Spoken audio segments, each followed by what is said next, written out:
Hello students, स्वागत करता हूं एक और धमाकेदार वीडियो में। देखो, आपके चतुर्थ श्रेणी के पेपर संपन्न हो चुके हैं साथियों, और आपके जो पेपर हैं वो वेबसाइट पे डाल दिए गए हैं। तो आज प्यारे साथियों अपन जो कि 19 सितंबर का साथियों फर्स्ट शिफ्ट का ये पेपर है वो सोल्व करने वाले हैं, जिसमें आपको पूरा पेपर सोल्व करके बताऊंगा कि आपके पेपर में प्रश्न किस तरह से आए थे और किस तरह से आपके आंसर देने थे। ठीक है, पूरा वीडियो देखना एंड तक देखना। और आपको सभी पारियों के पेपर है जो कि चैनल पर सोल्व करवाए जाएंगे, तो चैनल को सब्सक्राइब कर लेना, वीडियो को लाइक कर देना। देखो, बिना टाइम वेस्ट के शुरू करते हैं साथियों। आपका ये पेपर इस तरह से कुछ आया था। यहाँ पे देखो, फर्स्ट पारी में पहला प्रश्न पूछा गया था आप सभी से कि जैसे कि मई 2025 के अंत में राजस्थान सरकार और भारत सरकार की किस पहल के अंतर्गत राज्यव्यापी मॉक ड्रिल यानी कि सह अभ्यास आयोजित किए गए थे। साथियों, वेरी वेरी इंपॉर्टेंट क्वेश्चन था ये, मैंने क्वेश्चन आपको करवाया भी था। और इसका जो आंसर होगा साथियों, ऑपरेशन शील्ड क्या हो जाएगा यहाँ पे। ऑपरेशन शील्ड के तहत यहाँ पे जो मॉक ड्रिल करवाई गई थी, ये ध्यान रखना। ठीक है भाई, बहुत ही अच्छा प्रश्न है यहाँ पे इस बार पूछा है। जीके के क्वेश्चन है, एक बार अपन यहाँ पे करने वाले हैं। राजस्थान और पाकिस्तान के बीच में जो अंतर्राष्ट्रीय सीमा की कुल लंबाई कितनी है, तो आप सभी विद्यार्थियों को याद होना चाहिए ये कितनी है भाई, 1070 किलोमीटर। ठीक है, ए वाला जो ऑप्शन है सभी विद्यार्थियों ने शायद यहाँ पे किया होगा, बिल्कुल ए ऑप्शन राइट होगा।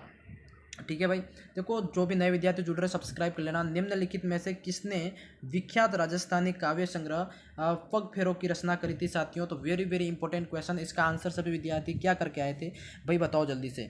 बिल्कुल साथियों, जो ये रचना है पग फेरों की रचना करने वाले कौन थे, तो यहाँ पे याद रखना साथियों, मणि मधुकर। कौन हो जाएगा आपका, मणि मधुकर। ऑप्शन नंबर डी सभी विद्यार्थियों को करना था। बिल्कुल, बहुत ही अच्छा सवाल यहाँ पे पूछा गया। ठीक है साथियों, अगला है जैसे आपदा प्रबंधन चक्र में निम्नलिखित में से कौन सा चरण अंत में आता है। बहुत ही अच्छा प्रश्न है भाई, 5वें का यहाँ पे सवाल पूछा गया, तो इसका सबसे अंत में चरण आता है वो है पुनः प्राप्ति। साथियों, पहला सबसे अंत में यहाँ पे पूछा है, अंत चरण कौन सा है, तो वो आपको याद रखना, पुनः प्राप्ति। ठीक है भाई, बिल्कुल। अगला जो क्वेश्चन आपका यहाँ पे पूछा गया साथियों, बहुत ही अच्छा सवाल है, ध्यान से पढ़ेंगे भाई। देखो, इस सवाल का जवाब सभी विद्यार्थी देंगे, सवाल को पढ़ो भाई। देखो, दिसंबर 2024 में सैयद मुश्ताक अली ट्रॉफी भारत में किस टीम ने जीती थी, बताइए। बहुत ही अच्छा सवाल साथियों। तो ये जो टीम जीती थी वो थी मुंबई। साथियों याद रखना, कौन सी टीम ने जीती थी, सी ऑप्शन। ठीक है भाई, मुंबई। अगला क्वेश्चन यहाँ पे 8वां पूछा गया था, बहुत ही अच्छा सवाल। राजस्थान क्षेत्रफल भारत के कुल क्षेत्रफल का लगभग कितना प्रतिशत है, तो क्वेश्चन 8 की बात करेंगे भाई, बहुत ही अच्छा सवाल है ये। देख, लगभग होगा आपका 10.4%। कितना है भाई, 10.4%। बी ऑप्शन ये आपका क्या है, भारत के कुल क्षेत्रफल का प्रतिशत है। ठीक है भाई, अगला क्वेश्चन यहाँ पे पूछा गया था फर्स्ट पारी में, ये से भारतीय संविधान सभा द्वारा भारतीय संविधान जो कि कब अपनाया गया था, तो सभी विद्यार्थियों को याद रखना, जो संविधान अपनाया गया था, ये अपनाया गया साथियों 26 नवंबर 1949 को। कब, सी ऑप्शन यहाँ पे सभी विद्यार्थियों को राइट रखना था। अगला क्वेश्चन साथियों आपका 11वां पूछा गया है, जैसे कि निम्नलिखित में से किस वाद्य यंत्र को तत्वाद्य यंत्र के रूप में वर्गीकृत किया जा सकता है। बिल्कुल साथियों, तो तत्वाद्य यंत्र कौन से होते हैं, जो तार जिसमें होता है ना, तो वो याद रखना आपका रावण हत्था, इसमें हो जाएगा बी वाला ऑप्शन रही। ठीक है भाई, अगला क्वेश्चन नंबर आपका यहाँ पे साथियों 12वां पूछा गया था, जैसे राजस्थान में निरंजनी संप्रदाय के संस्थापक कौन थे, तो याद रखना भाई, बहुत ही अच्छा वेरी वेरी इंपॉर्टेंट सवाल पूछा गया था। तो ये है आपका संत हरिदास। क्या हो जाएगा इसमें, संत हरिदास, ऑप्शन नंबर फर्स्ट प्यारे साथियों। अगला क्वेश्चन बहुत ही अच्छा 14 पूछा गया। देखो, ये सवाल है 2011 की जनगणना के अनुसार राजस्थान का शहरी लिंगानुपात कितना था, तो ये सवाल आपसे पूछा गया था। तो आप सभी विद्यार्थियों ने इसमें आंसर क्या करा था भाई, बहुत ही अच्छा सवाल है। सभी विद्यार्थी वीडियो को लाइक कर दो, चैनल को सब्सक्राइब कर लो, है ना। राजस्थान का शहरी लिंगानुपात की बात करते साथियों, तो 14 का आंसर होगा ये है साथियों 914 महिला पर आपका यहाँ पे क्या है, 1000 पुरुष, ये ध्यान रखना। ठीक है, डी ऑप्शन यहाँ पे सभी विद्यार्थियों को राइट करना था भाई।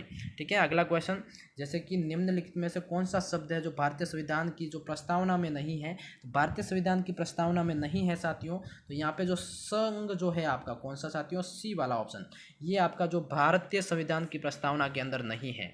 ठीक है भाई, अगला क्वेश्चन 16वां पूछा गया, जैसे कंप्यूटर को स्पीकर जैसे ऑडियो आउटपुट डिवाइस से जोड़ने के लिए किस हार्डवेयर डिवाइस का यहाँ पे उपयोग किया जाता है, तो उस हार्डवेयर डिवाइस की बात करते हैं प्यारे साथियों, याद रखना उसका नाम होगा साउंड कार्ड। किसका यहाँ पे क्या जाता है साथियों यूज, साउंड कार्ड का यहाँ पे यूज होता है। ठीक है भाई, बिल्कुल बिल्कुल। अगला क्वेश्चन देखो, यहाँ पे क्वेश्चन को थोड़ा छोटा करेंगे, बहुत ही अच्छा सवाल था जो कि आपको पूछा गया यहाँ पे कि सूचना का अधिकार अधिनियम 2005 के अंतर्गत निम्नलिखित में से किस विषय से संबंधित जानकारी प्रकटीकरण के दायित्व से छूट दी गई थी। तो यहाँ पे साथियों विषय जो थी आपको याद रखना है वो है ऐसी जानकारी जो भारत की एकता और संप्रभुता को खतरे में डाल सकती है। तो ये आपकी जो जानकारी थी साथियों, ए वाला जो ऑप्शन यहाँ पे आपको याद रखना था। ठीक है, सही करके आए हो तो ठीक है भाई, से यहाँ पे ए वाला ऑप्शन आपका राइट था। अगला, निम्नलिखित में से किसे ब्लू पोट्री यानी कि नीले मर्द बांड या फिर अपने चित्रकला के लिए अंतर्राष्ट्रीय पहचान ख्यात प्राप्त की है? तो 19 का आंसर हो जाएगा साथियों कृपाल सिंह शेखावत। कौन है साथियों? कृपाल सिंह शेखावत यहाँ पे आंसर करना है सभी को। अगला क्वेश्चन 20 है साथियों, निम्नलिखित में से किस संत को राजस्थान का कबीर कहा जाता है? बहुत ही इजी लेवल आया साथियों यहाँ पे, तो वो है दादू दयाल को। किसको? C option D. अगला क्वेश्चन, प्यारे विद्यार्थियों वीडियो अच्छा लग रहा है तो लाइक कर देना। अगला क्वेश्चन, जैसे जोधपुर की निम्नलिखित में से किस लोक नृत्य शैली में जो महिलाएं सिर पर जलते हुए दीपकों वाले छिद्रित मटके हैं उसको रख कर नृत्य करती हैं? तो 21 की बात करते हैं साथियों, बहुत ही अच्छा सवाल है। वो नृत्य कौन सा है? गुड़ला नृत्य। याद रखना, गुड़ला नृत्य के अंदर क्या है? मिट्टी की जो बर्तन है उस मटके के अंदर छिद्रित मटके के अंदर दीपक जलाकर नृत्य करती है। ठीक है भाई। अगला क्वेश्चन 22 है कि लूणी नदी अंततः निम्नलिखित में से किस में जाकर मिलती है? 22 वाला बिल्कुल साथियों ये आपकी गिरती है कच्छ का रण। कहाँ है साथियों? कच्छ का रण गुजरात के अंदर जाके गिरती है, सी ऑप्शन। ठीक है साथियों। अगला क्वेश्चन 23 है, भारत की उत्तर पश्चिम रेलवे मंडल जोन का मुख्यालय निम्नलिखित में से किस स्थान पर है? तो 23 की बात करते हैं साथियों, राइट आंसर आपका हो जाएगा ये जयपुर के अंदर। कहाँ है? जयपुर के अंदर है, बी ऑप्शन यहाँ पे आपको लॉक करना है। ठीक है भाई। अगला क्वेश्चन ये है, राजस्थान के जनजातीय समुदाय में प्रचलित लोक कला जैसे सुई जैसे औजार से सजावट के लिए त्वचा में काले रंग को डाला जाता है उसको क्या कहते हैं? तो साथियों ये वेरी वेरी इंपॉर्टेंट क्वेश्चन है। 24 का आंसर होगा साथियों, उसको कहते हैं गोदना। गोदना ये कहलाता है। ठीक है साथियों, जैसे टैटू वगैरह बनवाते हैं ना वो वाला। ठीक है, सी डी ऑप्शन यहाँ पे करना है। अगला क्वेश्चन पूछा गया था निम्नलिखित में से कौन सी एशिया की दूसरी सबसे बड़ी कृत्रिम झील है? तो याद रखना साथियों, दूसरी सबसे बड़ी कृत्रिम झील कौन सी थी आपकी? याद रखना जयसमंद झील। कौन सी हो जाएगी साथियों? B option. ठीक है, एशिया की दूसरी सबसे बड़ी कृत्रिम झील है। हाँ, अगला क्वेश्चन यहाँ पे फिर से पूछा गया था आपको कि राजस्थान में जिला स्तर पर कौन सा जो सर्वोच्च न्यायिक न्यायालय होता है? तो साथियों जिला स्तर पर कौन सा सर्वोच्च न्यायिक न्यायालय है? तो याद रखना 26 का जो आंसर होगा आप सभी विद्यार्थियों को देना है। आंसर हो जाएगा प्यारे साथियों यहाँ पे जिला एवं सत्र न्यायालय। क्या हो जाएगा साथियों? जिला एवं सत्र न्यायालय यहाँ पे आंसर होता है। ठीक है, अगला क्वेश्चन आपका यहाँ से, निम्नलिखित में से कौन सा एक प्रोटीन जो कि पाचन एंजाइम है? तो 27 का प्यारे साथियों आंसर देना है आपका, वो है ट्रिप्सिन। क्या हो जाएगा? ट्रिप्सिन, जो ए ऑप्शन है आपका यहाँ पे करेक्ट कर देंगे भाई। अगला क्वेश्चन, हाँ जी बिल्कुल, यहाँ पे अगला जो क्वेश्चन है आप सभी के बीच में साथियों, देखो यहाँ पे जो सूची फर्स्ट और सूची सेकंड को मिलान करना है। ठीक है, तो इसमें आपको क्या करना था? इसमें साथियों याद रखना यहाँ पे, जैसे कि आपका जो कि कमरे के तापमान जो तरल होता है, कमरे के तापमान पर तरल होता है तो क्या होता है साथियों? याद रखना पारा। ठीक है, बी आपका। और यहाँ पे जिसे चाकू से आसानी से काटा जा सकता है वो बी वाला क्या होगा साथियों? वो है आपका सोडियम। ठीक है, और ऊष्मा का उत्कृष्ट चालक कौन सा होता है साथियों? तो ऊष्मा का उत्कृष्ट चालक होता है साथियों चांदी। ठीक है, ऊष्मा का कुचालक होता है शीशा। तो यहाँ पे इस तरह से आपको मिलान करना था, और यहाँ पे ऑप्शन में जो आंसर था साथियों वो हो जाएगा आपका यहाँ पे डी वाला। कौन सा हो जाएगा साथियों? डी वाला। ठीक है, हाँ बिल्कुल, यहाँ पे डी ऑप्शन आपको करना था साथियों। अगला क्वेश्चन, हाँ 29 पूछा गया था, निम्नलिखित में से किस पर्यटन स्थल को पंच गौरव के पहल के तहत जयपुर जिले का प्रतिनिधित्व करने के लिए चुना गया था साथियों? तो याद रखना पंच गौरव जो योजना या पर्यटन स्थल के अंदर शामिल करते सब जयपुर के साथ प्रतिनिधित्व करने के लिए चुना गया था। तो यहाँ पे 29 का जो आंसर होगा साथियों आमेर दुर्ग। कौन सा है? जिला नहीं है साथियों, यहाँ पे सवाल क्या था कि किस पर्यटन स्थल को पंच गौरव के पहल के तहत जिले का प्रतिनिधित्व के लिए चुना गया था? तो आमेर को। ठीक है साथियों, आमेर दुर्ग ऑप्शन नंबर ए आपका यहाँ पे राइट करना है।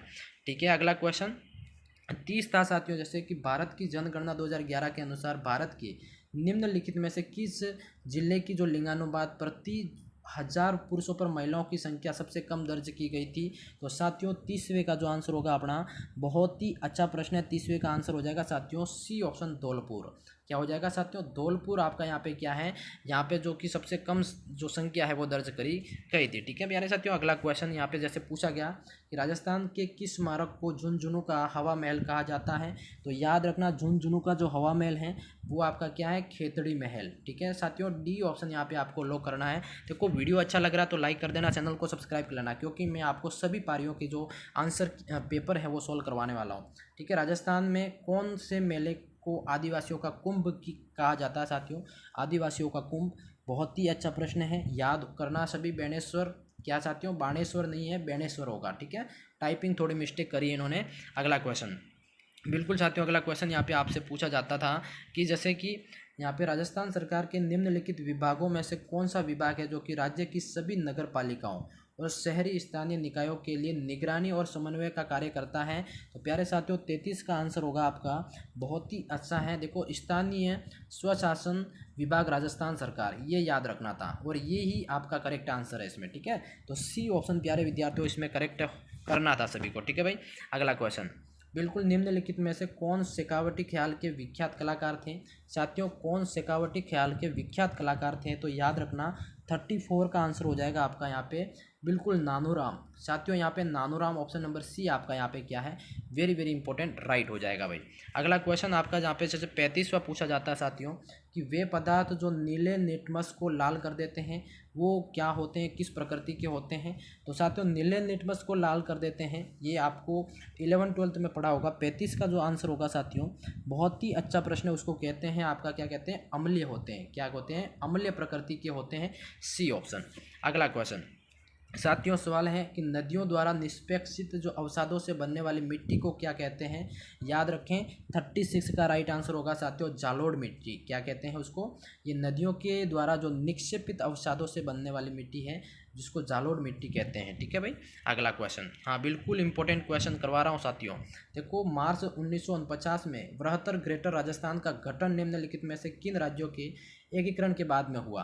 साथियों बहुत ही अच्छा प्रश्न है, किन राज्यों के एकीकरण के बाद में हुआ, यानी कि बृहत्तर यानी कि ग्रेटर राजस्थान का गठन।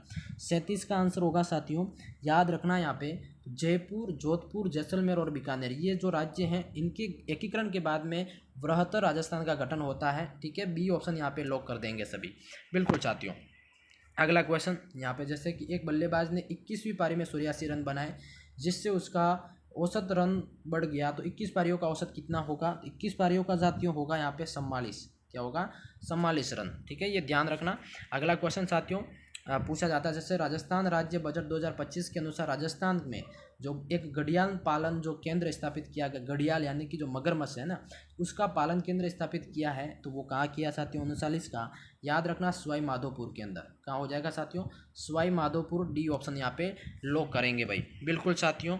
देखो ये पेपर मैंने पहले साथियों अभी जैसे जैसे पेपर आया मैंने पहले खुद पढ़ा है, फिर आपको सॉल्व करवा रहा हूँ। ठीक है, निम्नलिखित में से किसने हल्दीघाटी के युद्ध में अकबर की सेना का नेतृत्व करा था। तो साथियों हल्दीघाटी के युद्ध के अंदर अकबर की ओर से कौन लड़ा था, राजा मान सिंह, याद रखना। ठीक है, अगला क्वेश्चन, हाँ 41 पूछा गया जिसमें कि निम्नलिखित में से किस भारतीय राज्य में जो अगस्त्य माला यानी कि बायोस्फीयर रिजर्व स्थित हैं। तो याद रखना साथियों 41 का जो आंसर आपका इंडिया लेवल का आया है, ये याद रखना केरल के अंदर है। कहाँ है, केरल के अंदर, बी ऑप्शन यहाँ पे आपको करना था भाई। ठीक है, अगला क्वेश्चन, जैसे अरावली पर्वतमाला भारत के निम्नलिखित में से किन राज्यों या फिर केंद्र शासित प्रदेश से होकर गुजरती है। तो साथियों अरावली पर्वतमाला की बात करें किन राज्यों और केंद्र शासित प्रदेश से होकर गुजरती है, तो 42 का आंसर होगा आपका साथियों, ये राजस्थान, दिल्ली और गुजरात। केंद्र शासित प्रदेश कौन सा आपका, दिल्ली वाला।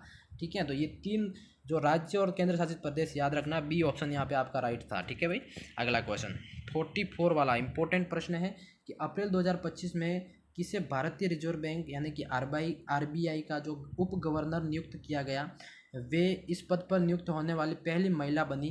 तो उनका नाम क्या है साथियों, याद रखना, उनका नाम है पूनम गुप्ता। क्या है साथियों, पूनम गुप्ता, आपका ए वाला यहाँ पे राइट था। ठीक है भाई, बिल्कुल। अगला क्वेश्चन साथियों जैसे प्रश्न पूछा गया 8 से 10 जनवरी 2025 के दौरान 18वां प्रवासी भारतीय दिवस सम्मेलन कहाँ आयोजित किया गया। तो 44 का साथियों राइट करना था आपको यहाँ पे, भुवनेश्वर ओडिशा के अंदर। कहाँ आयोजित हुआ था साथियों, भुवनेश्वर ओडिशा के अंदर। ये क्या है, 18वां प्रवासी भारतीय दिवस आपका जो है सम्मेलन यहाँ पे आयोजित हुआ था। अगला साथियों सवाल, जैसे कि वह गुण जो F1 पीढ़ी में स्वयं को प्रकट करता है वो क्या होता है साथियों? तो स्वयं को प्रकट करता है यानी कि उसको वो होता है साथियों ए प्रभावी। क्या होता है साथियों? प्रभावी। ठीक है, ऑप्शन यहाँ पे क्लियर कर देंगे। अगला क्वेश्चन साथियों पूछा गया था कि महाराणा प्रताप हवाई अड्डा ये किस स्थान पर स्थित है? तो याद रखना महाराणा प्रताप हवाई अड्डा कहाँ है आपका साथियों? डबोक के अंदर है, उदयपुर आपका राइट करेक्ट हो जाएगा।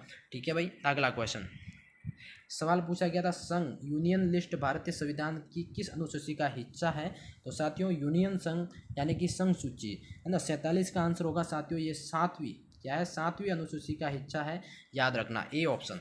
ठीक है भाई, अगला क्वेश्चन आपका यहाँ पे पूछा गया साथियों 49 का, भारतीय संविधान का कौन सा अनुच्छेद धर्म, नस्ल, जाति या फिर लिंग, जन्म स्थान के आधार पर भेदभाव के निषेध से संबंधित हैं? तो याद रखना साथियों, यहाँ पे जो जो बातें बताई धर्म, नस्ल, जाति, लिंग और जन्म स्थान के आधार पर भेदभाव के निषेध से संबंधित हैं। तो 49 का आंसर होगा साथियों अनुच्छेद 15। कौन सा साथियों? अनुच्छेद 15 आपका यहाँ पे राइट करना था। ठीक है, राइट होगा। वेरी वेरी वेरी इंपॉर्टेंट प्रश्न है। अगला जो सवाल आपका यहाँ पे पूछा गया साथियों, जैसे कि राजस्थान के अंदर जल संसाधन संरक्षण के लिए अपने प्रयासों के कारण निम्नलिखित में से किसे जल पुरुष के रूप में जाना जाता है? साथियों जल पुरुष किसको कहा जाता है? तो याद रखना आपको राजेंद्र सिंह जो है आपका ऑप्शन ये राइट था। ठीक है, सभी विद्यार्थियों ने यहाँ पे राइट भी किया होगा। वेरी वेरी इंपॉर्टेंट क्वेश्चन है। अगला जो सवाल आपका यहाँ पे बनता था साथियों 2011 की जनगणना के अनुसार राजस्थान की जनसंख्या घनत्व पिछली जनगणना की तुलना में बताना है। तो पिछली जनगणना की तुलना में भाई क्या फ़र्क रहा है? तो यहाँ पे याद रखना पिछली जो जनगणना हुई उसकी तुलना में यहाँ पे जो आपका क्या जनसंख्या घनत्व वो बड़ा है। ठीक है, सी ऑप्शन। अगला क्वेश्चन, निम्नलिखित में से कौन सी नदी गंभीर नदी की सहायक नदी है साथियों? तो सहायक नदी बतानी है गंभीर नदी की। 52 का आंसर होगा साथियों यहाँ पे शेषा। कौन सा हो जाएगा? शेषा नदी जो है आपकी गंभीर नदी की सहायक नदी है, ये याद रखना। अगला क्वेश्चन साथियों यहाँ पे पूछा गया जैसे कि डिबगिंग क्या है साथियों? वेरी वेरी इंपॉर्टेंट ये क्वेश्चन मैंने करवाया था, है ना। तो डिबगिंग एक प्रकार का क्या है साथियों? सॉफ्टवेयर में जो त्रुटियां हैं, जो गलतियां हैं उसका पता लगाना और उन्हें ठीक करने की जो प्रक्रिया है उसको क्या कहते हैं साथियों? डिबगिंग कहते हैं। ऑप्शन ए यहाँ पे आपका राइट था। प्यारे साथियों अगला क्वेश्चन पूछा गया था जैसे कि राजस्थान के अंदर घंटियों का शहर कहा जाता है, सिटी ऑफ वेल्स, है ना। तो बेल्स, सॉरी वेल्स नहीं बेल्स। 54 का आंसर होगा साथियों जालरापाटन। ठीक है, A option. Very very important. अगला क्वेश्चन फिर से बना था राजस्थान में निम्नलिखित में से किस क्षेत्र में जो क्षेत्रफल की दृष्टि से वन आवरण सबसे कम है? तो वन आवरण सबसे कम साथियों किस में है? याद रखना आपके सब ऑप्शन की दृष्टि तो शुरू हो जाएगा। कौन सा? चूरू के अंदर सबसे कम है, ये ध्यान रखना। अगला साथियों यहाँ पे सवाल पूछा गया था साथियाँ आपका निम्नलिखित में से कौन सा मिट्टी के शरण का लक्षण नहीं माना जाता है? तो साथियों मिट्टी के शरण का लक्षण नहीं माना जाता है तो वो है आपका साथियों वो है अधिक ह्यूमस मात्रा। क्या है? अधिक ह्यूमस मात्रा जो है ये आपका मिट्टी के जो शरण का मात्रा मतलब लक्षण नहीं माना जाता। ठीक है भाई, अगला क्वेश्चन। हाँ, सिद्धमुख प्रमुख सिंचाई परियोजना मुख्य रूप से राजस्थान के अंदर किन जिलों को लाभ पहुंचाती है? तो सिद्धमुख प्रमुख सिंचाई परियोजना है ये जो आपके क्या है ये आपके हनुमान और चूरू जिले के अंदर आपको मुख्यतः लाभ देती है, डी ऑप्शन। ठीक है साथियों, अगला क्वेश्चन जैसे यहाँ पे किशनगढ़ चित्रकला शैली उस प्रसिद्ध चित्रकृति यानी कि पेंटिंग का नाम बताइए जिसे एरिक डिक्सन द्वारा भारत की मोनालिसा कहा था। साथियों ये क्वेश्चन आपको मैंने एग्जाम से जस्ट एक दिन पहले जो क्लास लगाई उसमें ये सवाल बना था, है ना। तो याद रखना बनी ठनी पेंटिंग है साथियों। किसकी बात कर रहे हैं? भारत इतिहास की मोनालिसा भी इसको कहा था, भारत की मोनालिसा बनी ठनी पेंटिंग को। ठीक है भाई, अगला क्वेश्चन यहाँ पे फिर से बना है राजस्थान की पहली महिला मंत्री कौन सी है? तो कौन थी, है ना। 59 का तो याद रखना साथियों कौन थी यहाँ पे? कमला बेनीवाल। ठीक है, ये जो आपकी थी ये पहली महिला मंत्री थी। ठीक है भाई, अगला क्वेश्चन यहाँ पे बना था आपका जैसे कि निम्नलिखित में से कौन सी सूखी पत्तियों के निपटान की एक सबसे पर्यावरण अनुकूल विधि है? साथियों 60 वाला जो आंसर होगा इसका मतलब होता है खाद बनाना। क्या है? पर्यावरण के अनुकूलन जो विधि होती है वो आपका ए वाला यहाँ पे क्या है साथियों, राइट हो जाएगा। ठीक है, अब बढ़ते हैं अपन अगले क्वेश्चन की तरफ साथियों। हाँ, यहाँ से आपके हिंदी के क्वेश्चन शुरू हो रहे हैं, इसका मैं पार्ट 2 लेके आऊँगा साथियों, है ना। इसलिए चैनल को यहाँ पे सभी विद्यार्थी सब्सक्राइब जरूर करें। मैं हिंदी की जो आंसर की हैं वो अलग से करवाऊँगा, इसलिए तब तक अभी जीके का करवाया है। तो एक बार वीडियो को लाइक कर दो, चैनल को सब्सक्राइब कर लो। सारे पेपर में अलग अलग पारियों में अलग अलग पार्ट में करवाऊँगा, सभी सब्सक्राइब कर लो, है ना। सारे के सारे पेपर सब मतलब सोल्व करवाऊँगा आपको। ठीक है, धन्यवाद।